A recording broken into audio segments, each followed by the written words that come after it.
تیسرا سوال، کیا نبی کا جنازہ ہوا؟ بے شک رسول کا جنازہ ہوا، امیر المومنین علی ابن ابی طالب نے پڑھایا، کیونکہ معصوم کا جنازہ ہمیشہ معصوم پڑھاتے، حجت کا جنازہ ہمیشہ حجت ہی پڑھاتے. صرف جنازہ نہیں، 3 دن تک رسول کی میت رسول کے حجرے میں پڑی رہی. اب یہاں پہ آ کے صرف اس گیپ کو چھپانے کے لیے کہ 3 دن مسلمان کہاں پہ رہے، یہاں پہ آگے بچوں کے سوال رکھ دیا، بیٹا نبیوں کے جنازے نہیں ہوتے. نبیوں کے جنازے نہیں ہوتے، نبی دفن تو ہوتے نا بھائی، دفن تو ہوتے ہیں. تو جنازے میں نہیں تھے، تدفین میں کون کون تھا؟ دکھ لے کے اگر میرا کوئی اہل سنت بھائی ہے، میں نے پوری مجلس کسی کے جذبات کو ٹھیس نہیں پہنچائی، میں منت کر کے کہوں گا اگر یہ لوگ نبی کے جنازے میں نبی کے تکفین میں موجود تھے، پھر میں صحیح بخاری مسلم مشکات ترمذی سے وہ حدیث دکھانے کے لیے تیار ہوں. جب ایک بہت بڑے صحابی نے آ کے اپنی بیٹی سے پوچھا تھا، مجھے بتا نبی کو کتنی چادروں کا کفن ملا ہے. اگر وہ لوگ تکفین میں موجود تھے، بیٹی سے سوال کیوں کیا گیا؟ 3 دن تک مسلمان غائب رہے سقیفہ بنی سعدہ میں حکومت کی تشکیل دینے میں. لوگ حکومت کی تشکیل دیتے رہے، اور 30 دن کے بعد مولا امیر المومنین گئے، احتجاج تبرسی میں حوالہ. 30 دن مولا امیر المومنین گئے، مولا نے جا کے سقیفہ میں اپنے نیزے کو گاڑا. نیزے کو گاڑ کے مولا نے فرمایا، تم نبی کے جنازے پہ کیوں نہیں آئے؟ انہوں نے کہا یا علی ہم حکومت بنا رہے تھے. فرمایا کیا کیا تم نے حکومت کا؟ کہنے لگا اسے وزیر بنا دیا ہے، اسے امیر بنا دیا ہے. امیر المومنین کا خطبہ ہے تاریخ کا. امیر المومنین نے کہا اچھا تم نے علی کے فیصلے کو ترجیح نہیں دی؟ انہوں نے کہا یا علی یہاں اجماع امت زیادہ تھا. علی نے کہا جتنا بھی زیادہ تھا کیا تم میں کوئی کعبے میں آیا تھا؟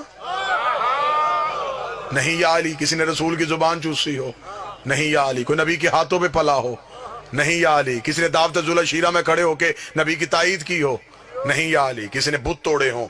نہیں یا علی. کسی نے ہجرت کی ہو؟ نہیں یا علی. کوئی مدینے میں رسول کے ساتھ چلتا رہا ہو؟ نہیں یا علی. کوئی فاتح خیبر ہو؟ نہیں یا علی. کوئی کل ایمان ہو؟ نہیں یا علی. کوئی یعصوب الدین ہو؟ نہیں یا علی. کوئی قائد غر المجلین ہو؟ نہیں یا علی. کوئی فاتح درین ہو؟ نہیں یا علی. کوئی نقطہ باب بسم اللہ ہو؟ نہیں یا علی. کسی نے انگوٹھی دے کے ولایت خریدی ہو؟ نہیں یا علی. کسی کے دروازے پہ تارا کمی بن کے آیا ہو؟ نہیں یا علی. کسی کی بطول جیسی بیوی ہو؟ نہیں یا علی. کسی کا حسن جیسا بیٹا ہو؟ نہیں یا علی. کسی کا حسین جیسا بیٹا ہو؟ نہیں یا علی. کسی نے نبی کے ہاتھوں پر اعلان ولایت کروایا؟ نہیں یا علی. اتنا کہنا تھا یا علی گھوڑے کی زین میں بیٹھے. علی نے نیزہ سقیفے سے اکھاڑ کے کہا تم جتنے بھی زیادہ تھے میں تمہیں کہہ دوں میں بھی نکاح سے، میرا باپ بھی نکاح سے، میرا دادا بھی نکاح سے، ہم نکاح والوں کے بیٹے ہیں، گناہ والوں کے بیٹے رہے.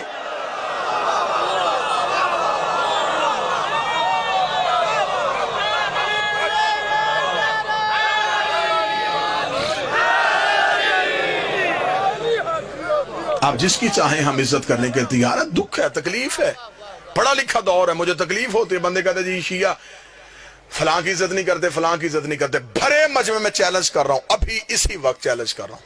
یہ نہیں کہ میں جب کبھی دوبارہ ہوں، نہ ابھی سودا نقد کر لیتے.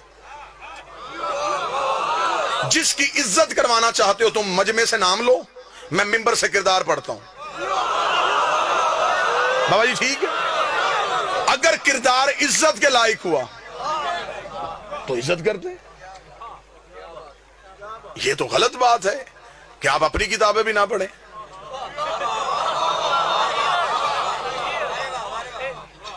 ہمارے اوپر دوہری ذمہ داری ہے، ہم اپنی بھی پڑھیں پھر آپ کی پڑھیں، پھر ان میں سے چیزیں نکال کے آپ کو دکھائیں. میری جان اپنی کتابیں تو پڑھو. معیار کیا ہے؟ دیکھیں قطن یار ہم شیعہ اتنی محبت کرنے والے لوگ ہیں، جو گھوڑا نبی کے بیٹے سے وفا کر گیا ہم آج تک اس کی شبیہ بنا کے چوم رہے. کیا یہ محبت کی علامت نہیں؟ تو یہ ہو سکتا ہے کہ کوئی بندہ نبی کی اولاد کے کام آیا ہو، ہم اسے نفرت کر کے ہم نے جہنم میں جانا ہے؟ جی آپ صحابہ کی عزت نہیں کرتے. میرے اہل سنت دوست بھائی بیٹھے ہوئے ہیں، کون کہتا ہم صحابہ کی عزت نہیں کرتے؟ حضرت بلال کی عزت نہیں کرتے، ہم حضرت سلمان کی عزت نہیں کرتے، ہم عمار کی بات نہیں کرتے، ہم حذیفہ کا ذکر نہیں کرتے. کیا یہ صحابی نہیں؟ پھر ہم اعتراض کرتے کہ آپ ان صحابیوں کی بات کیوں نہیں کرتے. اب مجبوری پتا ہے کیونکہ ان کی ہر بات میں علی کی بات ہے. معیار کیا ہے صحابیت کا؟ معیار کیا ہے؟ نبی کے پاس بیٹھنا صحابیت ہے. پھر اگر نبی کے پاس بیٹھنا صحابیت ہے تو پھر تو ابو لہب بھی بیٹھتا تھا. میں باتیں تلخ تو نہیں کر رہا.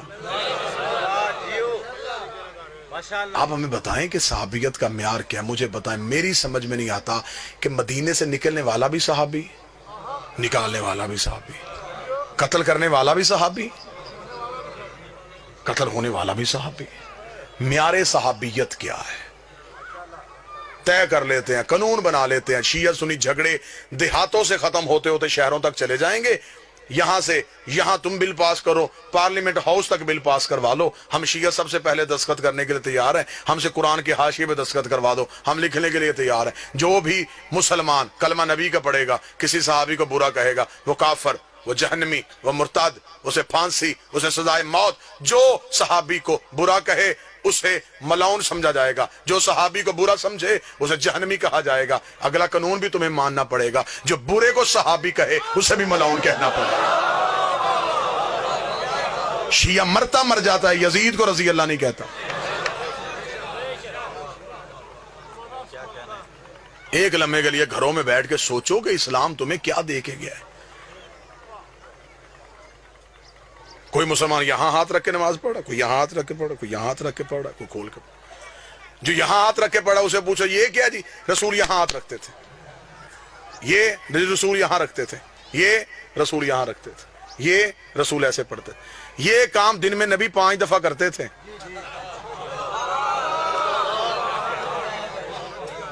اور امت ابھی تک یہ طے نہیں کر سکی کیسے کرتے تھے. غدیر تو ایک دن آیا تھا.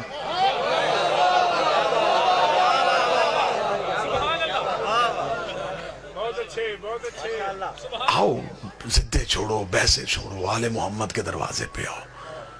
ان سے بڑا کائنات کا بادشاہ کوئی نہیں ہے. نبی کے بعد وسیلہ یہ ہے، نبی کے بعد ہدایت کا سارا سلسلہ ان کے پاس ہے. کہتے جی نہیں، رسول کے جنازہ، نبیوں کا جنازہ نہیں ہوتا. چل نبیوں کا جنازہ نہیں ہوتا. چند دن گزرنے کے بعد اس نبی کے گھر سے دوسرا جنازہ اٹھا. وہ نبی کی بیٹی کا جنازہ تھا. 75 یا 90 دن کی روایت ملتی ہے. یا 75 دن زندہ رہی یا 90 دن زندہ رہی. بیٹی رسول کی عمر مبارک کتنی تھی؟ جتنی کربلا میں حسین کے اکبر کی عمر تھی. یہ عمر تھی میری شہزادی کی جب دنیا کے دکھوں سے کنارہ کر کے گئی ہے محمد کی بیٹی. چل مسلمان نبی کے جنازے پہ نہیں آ سکے، رکھ مولوی کے سر پہ قرآن. مجلس سے جائے کلمہ نبی کا پڑھتا ہے، تجھے رسول کی عزت کی میں قسم دے رہا ہوں. کلمہ نبی کا پڑھتا ہے، جا کے ریسرچ کرنی شروع کر دے. مولوی کے دروازے کھٹکھٹا. نہیں آئے تھے مسلمان نبی کے جنازے پہ. بتا زہرا کے جنازے پہ کتنے مسلمان.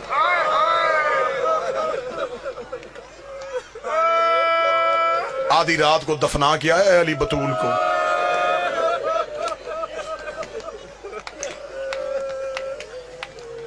اب ہم کیا کریں؟ ہم درد پڑھیں گے، مر جائیں گے. شیعہ ساری رات علی زہرا کی قبر پہ بیٹھ کے قرآن پڑھتے تھے. تلوار نکالی ہوتی تھی، ایک ہاتھ میں قرآن ہوتا، ایک ہاتھ میں تلوار ہوتی. ایک دن حسین نے جا کے کہا بابا میری ماں کو تلاوتوں کی محتاج ہے. فرمایا قرآن پڑھنے نہیں آتا، اونچی آواز میں اس لیے پڑھتا ہوں انہیں پتہ چلے علی قبر پہ پہرا دے رہا. کیا یہ غریبی نہیں تھی میرے بادشاہ علی کی؟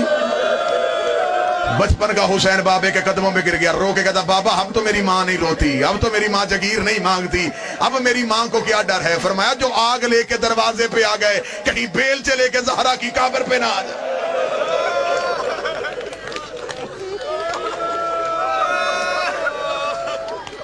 رکھ مولوی کے سر پہ قرآن. تھوڑے عرصے بعد اس نبی کے گھر سے تیسرا جنازہ اٹھا. وہ نبی کے بیٹے کا جنازہ تھا. وہ نبی کے بیٹے کا جنازہ تھا. مجھے سر پہ قرآن رکھ کے بتا کبھی کوئی جنازہ گھر سے نکل کے پھر گھر آئے؟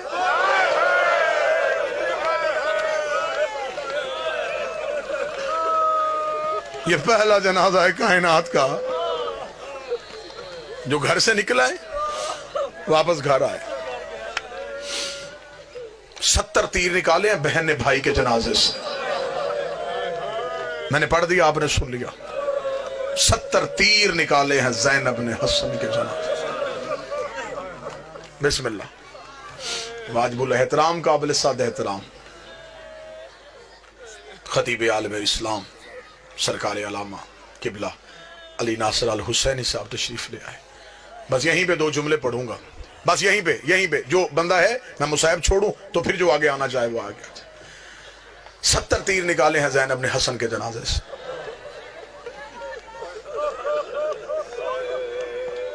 حسین نے اکبر کے جگر سے ایک برچھی نکالی تھی. جس نے سینے پہ ہاتھ نہیں مارا اس نے اپنے آپ کو امیر سمجھا. حسین نے اصغر کی گردن سے ایک تیر نکالا تھا، زینب نے 70 تیر نکالے. آخری تیر بھائی کے جنازے سے نکال کے زینب رو کہتی حسین ایک دفعہ مجھے نانے کی قبر پہ لے کے جا. فرمایا کیا پوچھنا چاہتی ہے؟ فرمایا جا کے نانے کی قبر سے جا کے پوچھو نانا تو کہا کرتا تھا حسن میرا امیر بیٹا ہے، حسین میرا غریب بیٹا ہے. میں نانے کو بتاؤں گھر آ کے اپنے امیر کا جنازہ دیکھ، پھر مجھے بتا تیرا امیر ایسا ہے تو تیرا غریب کیسا ہو. انہوں نے تیرے امیر کی یہ حالت کی ہے تو تیرے غریب کی کیا حالت.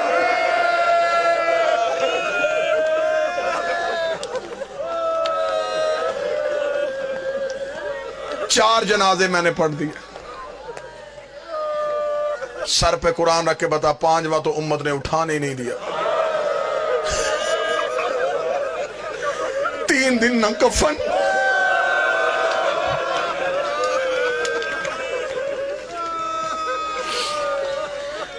اپنی اپنی لاشیں دفنا کے چلے گئے. حسین کی لاش کربلا کے جنگل میں 3 دن تک بغیر کفن کے پڑی. علامہ حافظ کفایت حسین اپنی کتاب میں لکھتے ہیں امت نے 7 حصوں میں حسین کی لاش کو تقسیم کیا. کسی کے ہاتھ حسین کا امامہ آیا، کوئی حسین کی عبا اتار کے لے گیا، کوئی حسین کی قبا اتار کے لے گیا. ایک کمینے نے سید کے کمر بند پہ ہاتھ ڈالا، حسین کی میت کانپی. آواز آئی حیا کر میری لاش پہ میری بہنوں نے آنا، شرم کر میری لاش میں میری بیٹیوں نے آنا. ایک کمینہ ان میں سے وہ ہے جس میں آج بھی زیارت ناہیہ میں میرا 12واں لہو رو کے لعنت بھیجتا ہے. بابا شرازی سید مجھے معاف کر دینا، یہ کمینہ وہ ہے جس نے حسین کی انگوٹھی اتاری.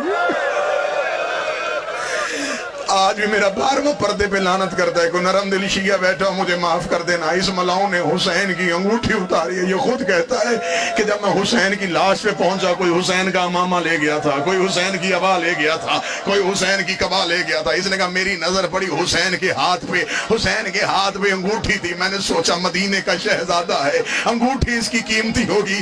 یہ کمینہ کہتا مجھے جلدی تھی، میں نے خیموں میں جا کے مال لوٹنا تھا. میں جلدی حسین کے ہاتھ کے قریب آیا، میری ایک نظر خیمے پہ تھی، میں دوسرے ہاتھ سے حسین کی انگوٹھی اتار رہا تھا. یہ کتا کہتا ہے حسین کی انگلی اتنی زخمی تھی مجھ سے انگوٹھی اتر نہیں رہی تھی. مجھے جلدی تھی، کوئی سید ہو، کوئی سید زادی ہو مجھے معاف کر دینا. یہ کمینہ کہتا میں کربلا کے جنگل میں دوڑا، میں ایک پتھر اٹھا کے لایا، اس پتھر پہ حسین کا ہاتھ رکھا، اپنی جیب سے خنجر نکالا، حسین کی انگلی پہ خنجر رکھا، دوسرے پتھر کے ساتھ میں ضرب مارنے لگا.